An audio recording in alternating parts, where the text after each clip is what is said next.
Get social with us. Follow us on Instagram at Goodtaste TV.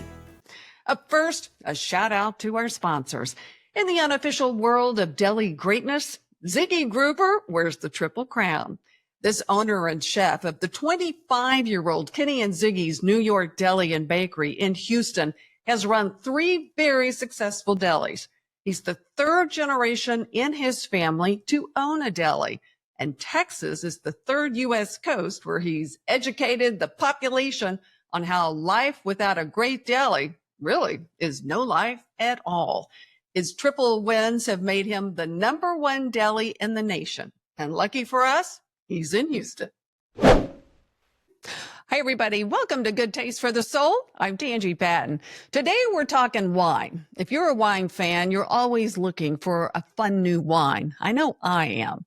I met a gentleman who is a wine expert at a restaurant in Houston I love called Little Seafood. If you haven't been, it's one of the Papa's Group restaurants. It's wonderful. But in any event, every time I've gone there, I've really enjoyed talking to and working with, his name is Omar, on selecting a wine. He knows so much about wine, and he's so energetic and so enthusiastic about wine that he always makes the dining out there a fun experience in addition to the great food.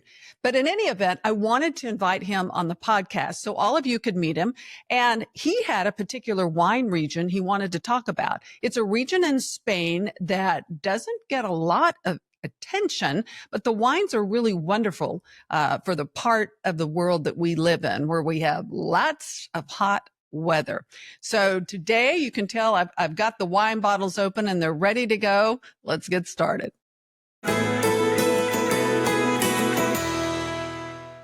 Omar Velasquez, I'm so excited to have you on Good Taste. You and I met, so everyone kind of knows the connection. You work at a wonderful seafood restaurant in Houston called Little's.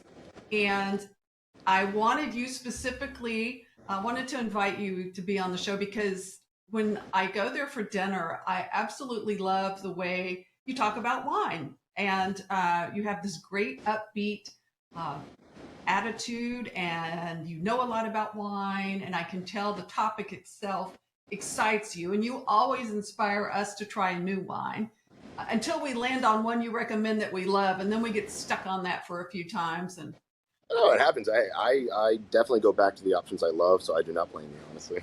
Yeah, it's fun. And I guess it's, phases of life. Right now I'm going through a white wine phase. I'm really enjoying exploring a lot more of the whites, and I've always loved Burgundy, but there's so many other regions doing interesting whites, and we're going to talk about one of those today. So you wanted to focus on some wines you're loving right now. Absolutely. In the Basque region of Spain, right? Yes. So originally I had to interact quite a bit with options that goes well with steak and then potatoes, richer options, especially with the cuisine that Jason Reisick set out here at Little's Oyster Bar. I've had the opportunity of playing with the other side of the coin in respects to wine, options that lean a bit more on its minerality, options that have lighter fare in terms of its structure. And in that, I found a lot of different areas that I've very much become infatuated with and definitely fallen in love with. And the Basque Country, especially with the regions of Chocolina, I am in love with, honestly. I love these areas. Yeah, no, it's a lot of fun. We talked to Eric Asimov with the New York Times last week, and I asked him about, he mostly recommends, I think mostly is the right word on this.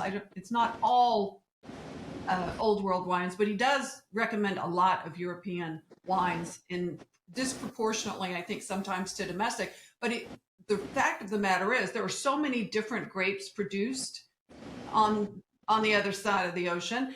And so often they're more approachable from a price point standpoint, right? They kind of over deliver.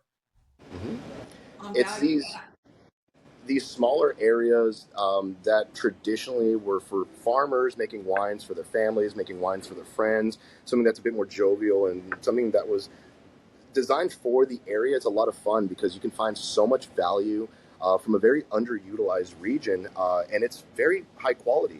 It's some of these options where you can find some great value at a fraction of the price of some other areas that are very marketed for sure. Yeah, well, like they don't have a ton of advertising marketing dollars like some of the big brand names do. So until you try and experiment, you may not ever see them. Absolutely. Or know them. Well, let's get into the Spanish wines. I absolutely love the Basque region of Spain. It's just drop dead gorgeous. And so much of the cuisine is influenced by the ocean there, right? Absolutely. So it's right off the Cantabrian Sea. It has that Atlantic coastline as well that gives that influence. These options, because of that cooler temperatures from the nighttime, can mitigate a nice, bright, refreshing acidity, great mineral-driven tones, and depending on the producers and their profiles, you can get some options that are very crisp and bright, and with this very noticeable pop of effervescence to the wine, especially with dealing with the cuisine of the area, which is generally seafood and lighter fare. That little pop of effervescence helps just to shake up the palate a bit. That really crisp nature helps to cut that refreshing acidity into that the richness of the sauces. And the lighter structures of the wine help to not be too brooding and overpowering for the cuisine. So in respects to especially the Mediterranean cuisine, it is such a pivotal wine to use, and it's such a fun area. Well, and don't you think too, it kind of goes back to the European philosophy of drinking wine. Wine was a compliment or is a compliment to the meal and not the star of the show, right? Absolutely. It's to go with the food. And I think these are a beautiful representation of that goal. And they don't cost an arm and a leg. And also, what I've loved about these, in addition to the way they pair with seafood, low alcohol, like 10%. So often used as aperitifs, but I mean, with the leaner fare, it's something that's very unique because you get the texture from that effervescence. You have that refreshing acid that if you have any garnish, any sauces that have richness, it can cut right through that. But it's so lean and so bright. Depending on the profiles of the producers, you can get a lot of really complex options. It's something that's going to be very much on the foreground of the wine community soon enough. But we have the benefit, especially the blessing of here in Houston, to where we have such a good wine scene in terms of the wine bars, in terms of the restaurants, in terms of the stores, retail. So where you can really find a lot of variety from this region, where outside of, I mean, Houston, especially in the United States, it may be harder to come by. So we're very blessed being in this area because we can have some opportunity to really play around with some unique areas. Yeah, you absolutely do. And I was, like I say, I was thrilled to find this one at HEB working on our show. So let's talk a little bit about the wines. And you and I both have one in common, and then each have one the other doesn't have. Absolutely. So, price point. The ones I have were both about $18, $19 a bottle. Same here. Now, with the language of Euskara out of the Basque Country, oftentimes the labels are a bit harder to read. So just understanding the regions, the varieties, and kind of what to expect, it can make something that's a bit more complicated very easy to understand. And the moment that you can start kind of diving into the wines, you can have a lot of opportunity for expression and a lot of different personalities in this particular area as well, of course. Yeah. Once you get past the shock of the letters that you've never seen put together like that Very before. much. But TX is pronounced cha, right? Cha. So with the language out of Basque, the Euskara language, TX is cha. So this particular producer would be Chomen y Chanes. If you look towards the bottom of the label, it'll mention Guitariaco Chacalina. So the Basque Country, being an autonomous community in Spain that resides on the northeastern end west of the Pyrenees, towards the Cantabrian coastline, is really, really fun because it's made of 7 different provinces. Out of these 7 provinces, 3 are attached to the wine growing regions.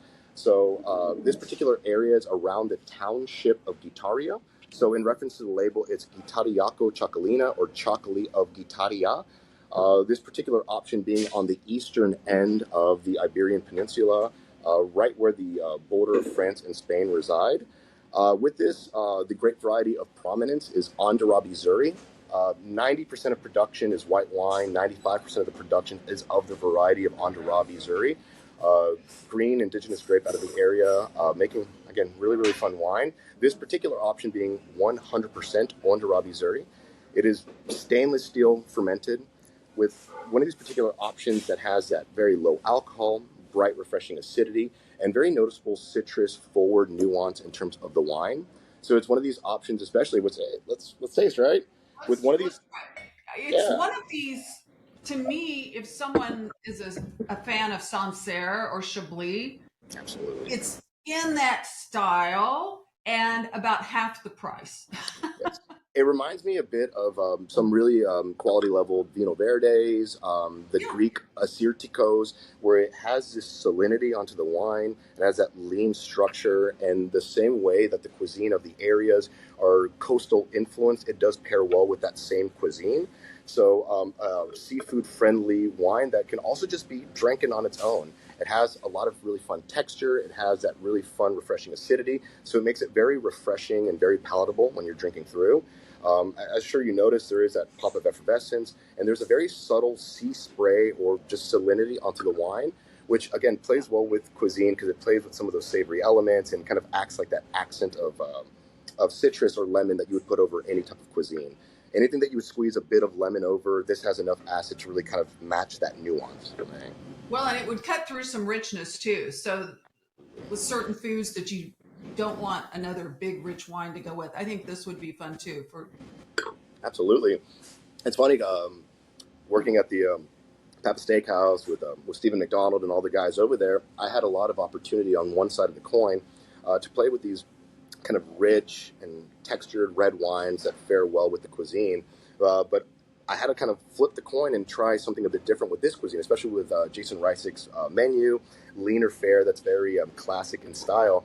And 9 times out of 10, I feel like these are options that have enough refreshing acid to merit the beginning of the cuisine, but enough texture from that effervescence to where you can really ride it towards the entrees as well, which is a lot of fun.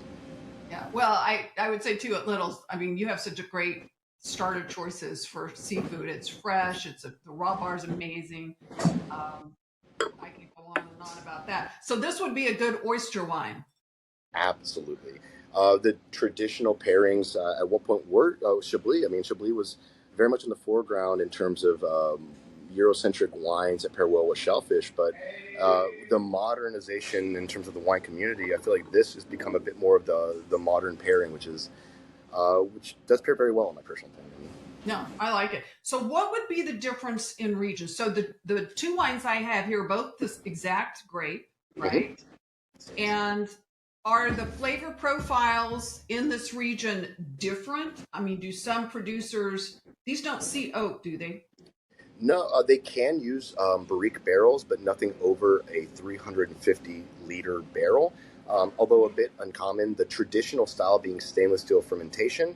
The difference I will note, though, this particular bottling, just to mention, it is Bodega Beroya Lento Latido for the producer, for the bottling.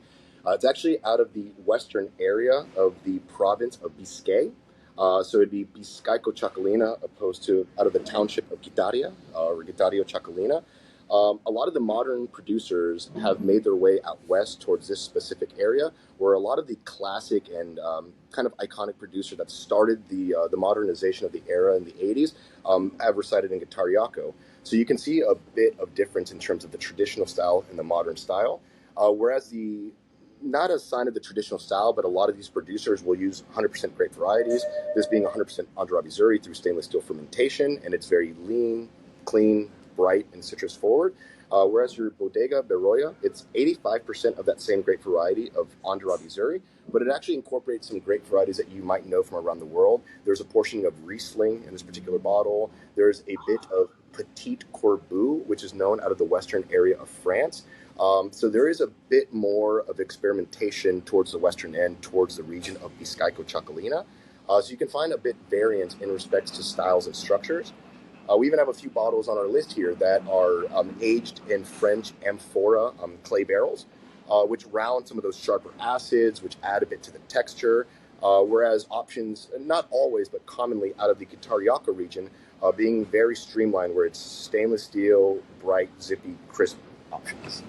So when you talk about the blending, like the one you have there that has a little bit of Riesling and the other grape you mentioned, does it change the body? It will add different nuances. I feel like there's a bit higher acidity in this particular option. There's an option where this is actually aged on those lees for around 12 months. There is a bit of texture to the wine, even though it's still very bright and refreshing. So there's a bit more experimentation out of this specific area, opposed to a lot of the traditional style of winemaking, which is known from the early regions like Guitariaco. Interesting. So when did you all bring these wines on your menu? How long have they been on there? From the beginning of our start, a lot of our wines here at Little's, being wines that are off the beaten path, of course, of high quality producers and varieties and styles, but things that you don't see too commonly on the forefront of a lot of wine lists. And it's one of these particular options where we have at least a lot of influential producers. So you see a variance of structure and style as well as region. So you can really play around a bit, which is a lot of fun.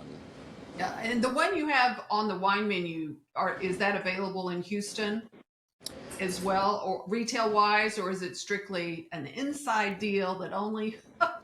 That's a great question. I haven't seen it at retail often. Our heavy hitter here for Chocolina was a producer of Gainza. Gainza is an option that you will see at a few retail shops. You'll see in certain restaurants.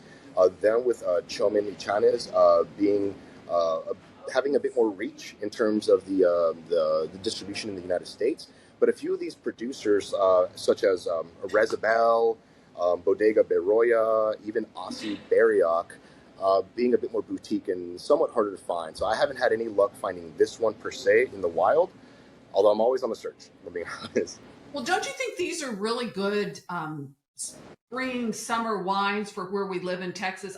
Really and truly, you can go into October, essentially, and beyond. I just think it's a great, versatile wine for where we live. The warm climate, I mean, we need something refreshing. Don't get me wrong, I love a nice, fresh red wine, something that has some weight, something that has some texture. But the temperature, it's warm out. It is hard to kind of match that. So oftentimes I do need something that is a bit more approachable, a bit more refreshing. And these are options that you can drink a bit of and not feel too down, too overweighted, of course. Yeah, no, I love anytime I see a wine under, well, anymore, if you're under 14%, you're like, oh, okay, I'm in. But under 13%, I am definitely intrigued. And, I Yeah. miss the days of 12.5. I can't do the 14 and a half to 15s No, anymore. me I feel like neither. I got a bit older and now I'll fall asleep now. I can't do it. Oh, well, wait till you jump into my age category. Yeah, it's it's harder in. They've gotten sometimes so big that they dominate the meal. You know, it becomes more about the wine, and I guess that's fine sometimes if you're drinking a special bottle of wine. But I've said this before. I'm not the one that pops the high dollar bottles of wine at home. If someone wants to do that on their corporate card, Exactly. Everyone will always ask me, would you drink this bottle of wine? And sometimes I'll say, hey, if I'm not paying for it, I absolutely would drink that bottle of wine. yes, exactly. It's one of those things. I think sometimes if you splurge on a bottle of wine, the tendency, at least for me, is to say I'll save that for something special, and then it's like, what are you saving it for? But it's hard to pop the cork. $18 I can do, and I think that's a good sweet spot in general for you're getting a good producer, a good wine often, and it gets better from there. For sure. Honestly, that's the biggest tip I could give anyone is drink your wine. I've seen a lot of cellars. I often interact with a lot of wines that are past their prime. Individuals will do this where they want their cake and eat it too. Drink the wine. It's meant to be drank, and there's such amazing options that are always fun to have, but it's even better to experience, honestly. Yeah, and you get to experience a lot because of the job you have. What are some other wine regions you think we ought to pay attention to in terms of wines that are quality wines that over deliver based on the price? I love Greece. Region of Santorini is making some very fun wines. A great variety of Assyrtiko is something that reminds me of this variety as well, where it's leaner, brighter options that have that mineral-driven tones, options that have that very subtle salinity that are very food-friendly, especially with the cuisine of seafood. And again, with the temperature of Houston, with the warmer climates, it's something that's very fitting here in our particular area. I do also love the regions of Austria. I think the great variety of Gruner Veltliner, the Rieslings out of the area are so much fun. But there's also very traditional varieties outside of the areas where they're known for, where you can get a lot of value. I've had some amazing Sauvignon Blancs out of Austria that over-deliver, that can be rivals to options like Sancerre, but they're off the beaten path. And at somewhat of a fraction of a price point of a lot of options out of Sancerre, honestly. Well, Sancerre didn't used to be so crazy price-wise. I think it got Yes. popular, and then and often what happens when the varietal becomes popular, everybody starts doing a Sancerre, and sometimes the quality can it happens. But I'm glad to find these. So we're kind of like on the cusp of something big with chocolate wines, right? Absolutely. I feel like that area, Greece, is always fun. I've been loving the Corpinat movement in Pineda, Spain, whereas in the same kind of framework, Cava was very a big commodity at one point that was making a lot of different wines. With as many producers making the particular option, the quality can sometimes dip. 7 producers have now withdrawn the name of Cava off of their bottlings in lieu of Corpinat, and they're really pushing the modernization of the era to lower yields, higher regulations, higher quality. Really fun wines coming from that region, especially for the sparkling wine, of course. But it protects the integrity of what was supposed to be from generations ago, right? Because the Europeans have been doing this a long time. Absolutely. Long time. And they've been organic before organic was a word. Absolutely. Organic is it's a big word right now. Yeah, and there's more and more of them. I know that I'm not sure about this particular one. I would guess they are, but I don't want to say I'm not. But the one I found at Central Market I know is they had every certification. I mean, they had several on their website, which I thought that's typical European. But we're seeing more in this country. I'm excited to see more producers here doing that. And it's a process. I mean, it's not something you decide to do one day as a grower or a producer and say, oh, we're going to be organic. It takes years to get the certification and meet the requirements. It is a lot of different requirements for it, but I love that it is being pushed. I feel like it is good, especially for the winemaking practice. It should have that kind of biodynamic practice. You should be able to enjoy amazing wines and not have to influence the region around it so negatively, of course. So I love that is absolutely a thing that's coming into the wine world. Yeah, I think it's great. I wanted to ask you from a professional standpoint, because you select wines to go on a wine list. And if anyone's ever been to Little's, you know they have an extensive, wonderful wine list. And what are some tips for us? Because often you go to a restaurant and sometimes the wine list only has name brands. And I'm personally, I like to see things I've never seen before to try and play and have fun in it. But you guys have quite a variety. Give us advice when we open a wine list and forget the name brand. What would you advise us when we're looking for a bottle of wine to get the best wine at the cheapest price? I'll say it. No, please. Value. I love value. Yeah. Finding up-and-coming regions for traditional varieties often finds a lot of value. There is amazing Chardonnay out of Chile, fantastic Sauvignon Blanc out of Austria. I've had some fantastic Rieslings out of the Langhe of Italy. These are very traditional, great varieties that outside areas are now experimenting with and exploring those regions and exploring some of these boutique producers that are making these very well-known names in terms of grapes, but from off the beaten path areas, you can very much find a lot of value out of that. So is there any truth to, I had a Som tell me once that when you're looking at a wine list in terms of pricing, right? Some people will gravitate for all, obvious reasons to the most expensive because that's what they want. Others will gravitate to the least expensive. And I had someone tell me once, if you can find the sweet spot in the wine that's not the least expensive, but maybe the one right above that, chances are that's a good wine. Is that just yes? No, there's absolutely merit to that. Although it depends on what you're trying to get out of the evening. I don't wear timepieces often, but I understand it. I understand the concept of having a really nice watch. I get why you would buy a Rolex. It has its history. It has the quality. It has the standards to have a name that rings out so far in terms of what it is. And there are wines like this where it is an experience. You can say that you've had the opportunity of enjoying a piece of history. You can say that you've had the opportunity of finding one of these very rare wines that you had an opportunity to consume. There's nothing wrong with that. I don't blame you if you have the budget for it to buy something very expensive if it's going to provide you that experience. If you do not have the budget for it, it's not necessary because there is quality wines everywhere, and there's a lot of opportunity of exploring. You should just have an open mind for different areas and try it all. I've tried Armenian wines, I've tried Texan wines, Lebanese wines, and there is very much merit to the quality out of these areas.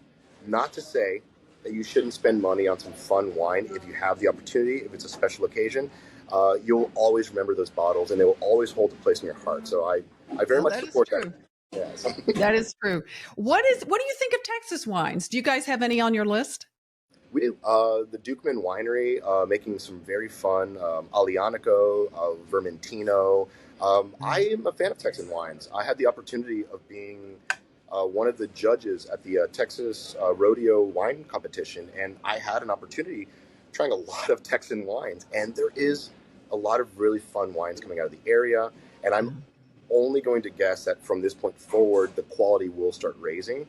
A lot of individuals coming in from California, bringing not only that California money, but a lot of that expertise. So I can very much see Texan wines pushing forward in terms of quality from this point forward, of course.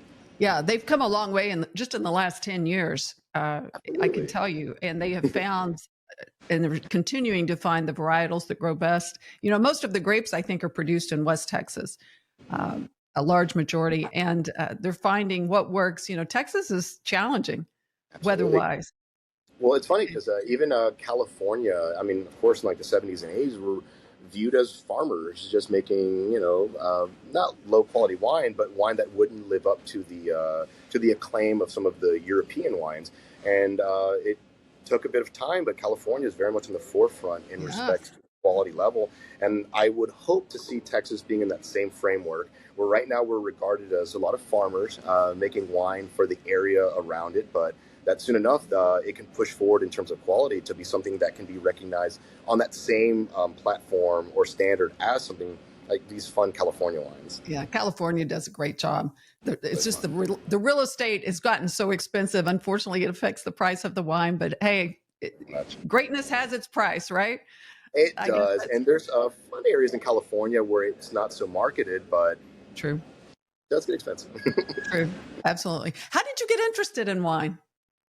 So originally I was working at a steakhouse, kind of where my folks lived in the Spring area. In high school, I was a flambe. I would stop by. Did you go to Spring? Yeah, I went to Klein High School in the Spring area. Oh, how funny. I went to Spring kind of near for Tomball. a year. Oh, yeah. I remember playing all year. Oh, there you go. So I used to be a flambe at one of the restaurants in that area. I would wear the ratatouille chef hat, and I would roll out the cart and make bananas Fosters, and I would chat with guests. And in that restaurant, there was a group of individuals trying to achieve the level one. I was young at the time. I was still in high school, but they were very sweet and very encouraging, and they let me sit in on their study groups, and it was fascinating. It was a lot of camaraderie, and it seemed fun. So when I had the opportunity, my best friend and I, working at that steakhouse, started studying wine, and we had the opportunity of going to the Pappas Brothers Steakhouse in the Galleria, working with Mr. Stephen McDonald, Master Sommelier, and a lot of development there. A lot of individuals were trying to achieve their level one, their intro sommelier at the restaurant. I was still in high school, but they were very sweet enough to let me sit in, and there was a lot of camaraderie. It seemed like a lot of fun. It seemed for studying a region that is complicated and hard, they were encouraging, and it was a lot of fun. The Houston community with wine is very encouraging. It's very developmental forward, which I love. My best friend and I were working at that steakhouse. He ended up going to Pappas Brothers Steakhouse, and I came on with him, and I was very blessed to be able to work with the Master Sommelier Stephen McDonald with their program that's very developmental forward. But on the one side of the coin, I did get a chance to work with a lot of red wines. The opposite side of the coin here is learning the white wines, of course.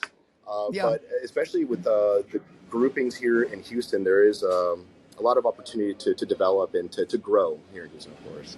Well, you got some, I would think, fun things to pair with. The one thing on your menu, and I'm really trying to not do this every time I go there, that I know it sounds so easy and basic, but it's so amazing. That chicken fried snapper.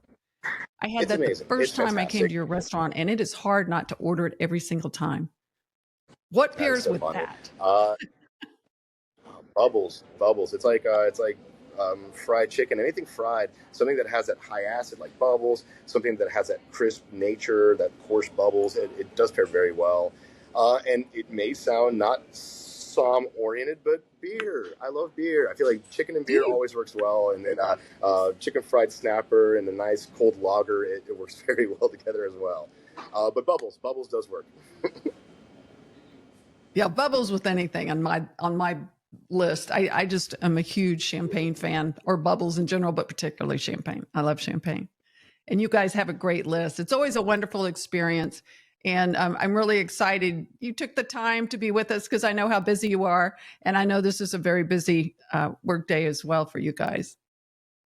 I was so flattered and I'm very honored that you had me on as a guest. I love your content and I haven't done things like this before, but I was so excited, especially to be chatting with you because anytime you come in, I feel like we always have Well, fun conversations and I knew this was going to be a lot of fun. oh, I knew you'd be fun, because like I say, your eyes light up when you talk about wine, and you make it fun as a diner. You really do. It's just fun to explore your list. And one thing I love about your list, I will say, you've got prices that are way up here, some beautiful rare wines you don't see very often or can't get. And then you have it from all over the world, and just so reasonable. I mean, it's very easy to navigate your list and not feel like, um, that you're spending an arm and a leg on the wine. I think it's very reasonable. And that's one, I think in general, I don't know about you, but I think Houston in general has done a great job for the most part on really the good restaurants have approachable wine lists where you have choices, right? And you're not locked into a bottle that's marked up 3 times. Um, some Absolutely. places don't do that. Some do, and that's fine. But some don't. And I don't know what you guys mark up. I'm not asking you that, but I do think that you have some great options at very approachable prices. No, thank you. It's funny because sometimes you'll steer people into options that may not be as well known in terms of name recognition so they can find value. But when it comes to so many regions and so many smaller regions that are now up and coming, that value is very transparent because you can see a lot of great price points. And it's a testament to the regions in themselves where they're quality, but they're still up and coming on a lot of these options. Yeah. And probably you touched on the best advice at all when you open a wine menu and you're kind of looking at it with the question mark. Talk to the sommelier or the wine manager, whoever. Usually there is someone there familiar with the wine list, and that can often be your best way to navigate a wine list.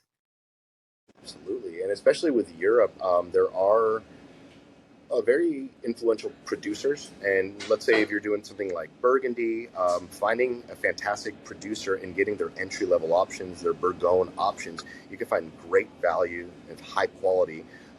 Those producers always known for care and known for quality. So chatting with your sommelier and just referencing some of the newer producers that are becoming a bit more influential in the market is fun because you can find some amazing wines and you don't have to get Grand Cru status or Premier Cru status to receive that quality. There's options that are on the list that are $100 a bottle that are very fantastic from really fun producers. And then even with regions like Bordeaux in France, their grand vins can constitute a very high price point, but some second labels, third labels, you can find some Absolutely. great value and feel assured that it's high quality. We were in, I'll probably edit this out, but we were in Burgundy probably, I don't know, for that trip 10 years ago maybe, and happened into a tasting at Bruno Claire in the cellar with Betsy. What is the famous negociante? The woman over there. Now her son's running her business. I'm drawing a blank. But he's a huge buyer. Anyway, he happened to be there, and somehow we were invited into the cellar with them. And they had a taste contest where they were having the guy taste the wine and guess what it was. And I was the judge. Anyway, it was the most amazing experience. And now his wines they're great. I'm a big Bruno Claire fan, but Love it. they're pricey. Yes, no, Bruno Claire. It's funny you say that. Is that producer holds such a spot in my heart as well. Amazing Really? wines, amazing rosés. Oh, absolutely. We have a beautiful Marcinay rosé of theirs that drinks fantastic. Um, actually, had one of our servers slash sommeliers actually go to Bruno Claire and speak so highly of the producer. I haven't had a chance to meet the individual, but apparently the nicest individual, I'm sure you know. And that sounds like so much fun. That would be such a fun experience on your Oh, it part. was great. The cellar, I don't know how many hundreds of years old, those cellars are over there that they have, but it was so, it was everything you'd picture in a medieval village, right? That a basement cellar would look like. And I they're love that. That's making all the perfect. world-class wine. Yeah, it was great. It was great. Well, you were great I love too. I love that you got to climb there. Yeah, it was fun. It was a lot of fun. That's the thing about wine, right? It's one of those things that brings people together just like food does. And at the end of the night, you don't necessarily remember the wine. It's the whole experience. Absolutely.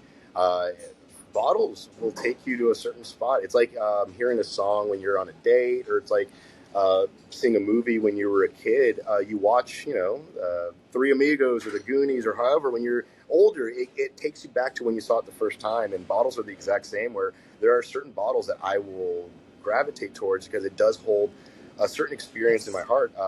My fiance Haley and I, on our second date, went to a wine bar in the city, had some Marc Brart champagne, and now every time I see Marc Brart or Paul Barra, I always think of that time. And it's funny because the quality is there, but it does elevate it just from that experience. No, it does. It's there's a reason it's a beverage that's been here probably since the beginning of time. I know, right? It has relevance. It has relevance. Well, I thank you so much, Omar. I hope you'll want to do this again. I learned a lot. This is a Absolutely. region, like I say, I knew nothing about it other than I had tried it doing an HEB exploration, and I liked it. And that's why it made our show. But fun that this was the region you chose to explore. So thank you. We learned something new. And the fun part is these are wines we can easily get and have at home. Absolutely. Again, I was very excited to be here. Thank you so much for the experience. And I'll be seeing you soon, hopefully, in here. Absolutely. Absolutely. It's been a minute. Thank you so much. Thank you so much. You have a great day. Thank you so much. You too, Omar. Well, I hope you learned something about chocolate wines. We had a little bit of an issue with the Wi-Fi. He was talking to us from the restaurant there in Houston. So hopefully everything came through. If you have any questions about the wines or what he said, feel free to email me, goodtaste@tanjipatton.com. And just in case you missed the labels again, this one I found at HEB, Chacoman Etanis. Don't listen to my pronunciation, but just tell them it's the chocolate wine from the Basque region of Spain. HEB is great about segregating the wines by region. And it's about $18 a bottle. And it has kind of a distinct bottle, right? So it's pretty easy to recognize once you see it on the shelf. Then the other one I had here with me is called Basalor. Whoops. Get it over here gently. And I found this one at Central Market. And again, about $18, $19 a bottle. They're slightly effervescent. I love them because of the low alcohol level is only 10%. You don't see that very often in a wine. And that little effervescence is kind of fun. It's a great South Texas wine, and it pairs beautifully with shrimp, crab meat, fish of any kind, I think. And it's just a fun new little wine to try if you're into trying new wines. Want to remind you, if you haven't subscribed to the podcast, do it right now. Hit that subscribe button on YouTube and click the notifications on. You can also follow us on Instagram, Good Taste TV. And if you haven't been to our website, goodtaste.tv, you'll find all kinds of great recipes there. And you can sign up for our newsletter there as well. All kinds of stuff for you to do, right? Have a great day, everyone. Thanks so much for joining us. Till next time, cheers to good taste.